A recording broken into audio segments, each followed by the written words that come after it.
Namaskar, welcome to Study to Learn. This is Bonita Devi. আজি voice sense practiceৰ 5 number class. আজি ক্লাছত আকৌ 5টা voice sense লৈ আনিছো। যিবোৰ নেকি SSLC 2021 ৰ কাৰণে খুবেই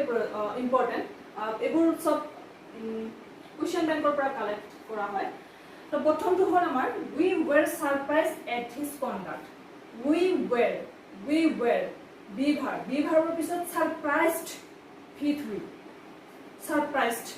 Surprise and generally be verb na thake tetia past indefinite hoy kintu jeti be verbor pisot surprise thakibo etu V3 ase aru ami janim etu passive voice ase kintu surprise by his conduct hobo lagisile kintu surprise er logot ki hoy jeneke nor logot no verb thakile ami by dibo noaru ki dibo lage to dibo lage thik teneke surprised at his conduct at dibo lage yate by dibo noari jeneka aru eta pisilo displeased আগৰ ক্লাছত আমি পাইছিলো displace এটা word পাইছিলো যেটো নেকি ডিসপ্লেসৰ লগত বাই নহয় হয় কি উইথ ঠিক তেনেকে তো ইয়াতে আমি কি কৰিব লাগিব his conduct টো অবজেক্ট বাই মানে বাই হ'ব লাগে জেনাৰেলি কিন্তু এটৰ পিছত his conduct আছে গতিকে his conduct টো আমি আগত লিখিম his conduct then এটো আমাৰ past tense আছে যেহেতু were আছে his conduct then etu V2 likhibo lage surprised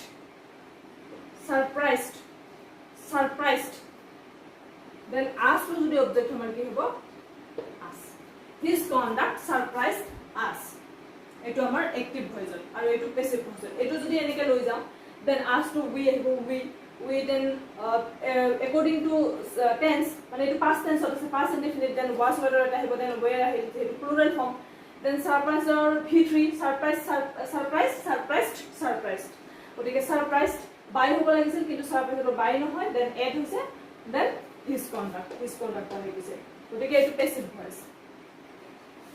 next hall 2 number I have posted the letter I have আছে আৰু posted এটো নৰমালি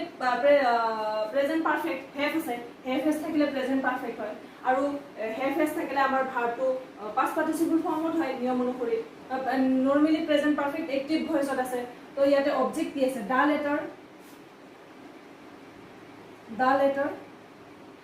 letter then the letter is a singular number have হবনে has হ'ব has the letter has according to rule যেতিয়া আমি passive voice লৈ যাও been এটা আহি যায় has been then post past participle form posted same posted then by subject to কি আছে ইয়াতে I আছে subject to ইয়াতে I আছে গতিকে ইয়াতে কি হ'ব by me এটো হল the next one I know your father well এটা কিছুমানে কি কৰিব well to দেখিয়ে ভয় খাব একো ভয় খাব লগা নাই I to আমাৰ subject no verb he1 your father extra নহয় your father to totally একেলগে object your এনেকে তো ক'ব নোৱাৰি your father এটো object subject verb object আৰু এটো well to others বুলি ধৰি ললে হয় তো আমি কি কৰিম যেটো object এটো object to subject হ'ব your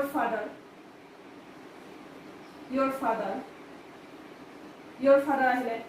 কি টেন্সত আছিল present indefinite no new non present indefinite টেন্সত আছে গতিকে your father is a singular number am is আৰু কোনটো আহিব is then verb past participle form V3 nor V3 কি হ'ব non কৈ আসলো এটা মানে আগতে কলো কেবাৰ no শব্দটোৰ লগত by নহয় to হয় ইয়াতে by me হ'ব লাগে কিন্তু to নহয় by নহয় আমাৰ to হ'ব কিন্তু তাৰ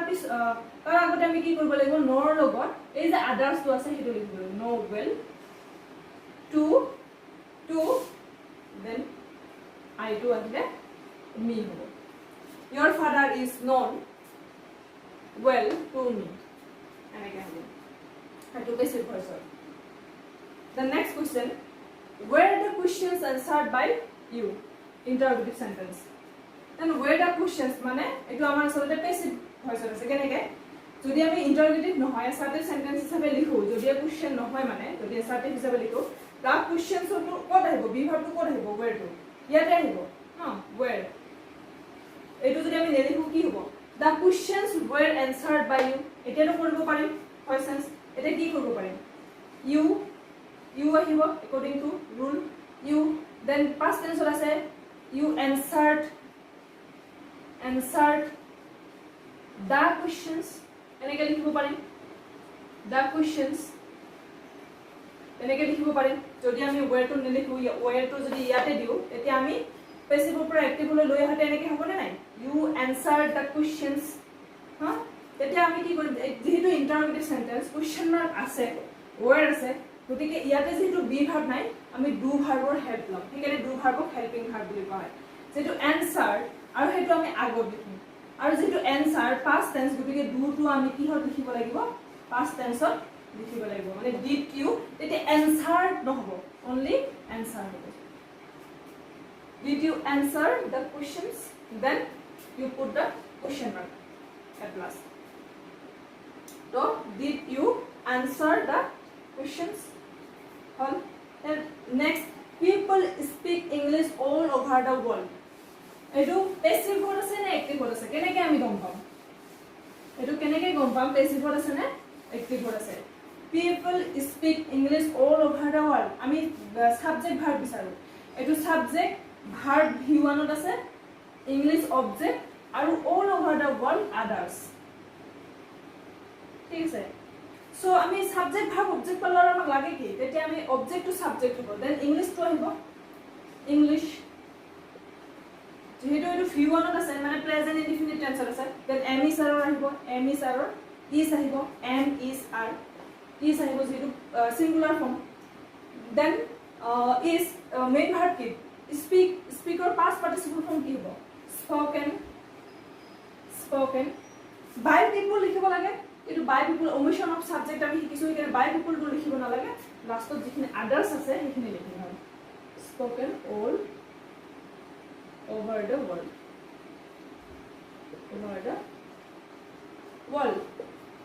so english is spoken by all over by people লিখিব লাগিছিল কিন্তু ইয়াতে omission of subject হ'ব english is spoken all over the world গতিকে এইখিনি আকৌ আমি পাঁচটা লৈ আনিম নেক্সট ক্লাছত মানে কোৱেশ্চনছ প্ৰেক্টিছৰ 6 নম্বৰ ক্লাছত আকৌ পাঁচটা লৈ আহিম এইকেইটা গোটেইকেইটা ইম্পৰ্টেন্ট গোটেইকেইটা মই কোৱেশ্চন বেংকৰ পৰা কালেক্ট কৰি এইকেইটা দি আছো গতিকে চাব সহায় হ'ব ধন্যবাদ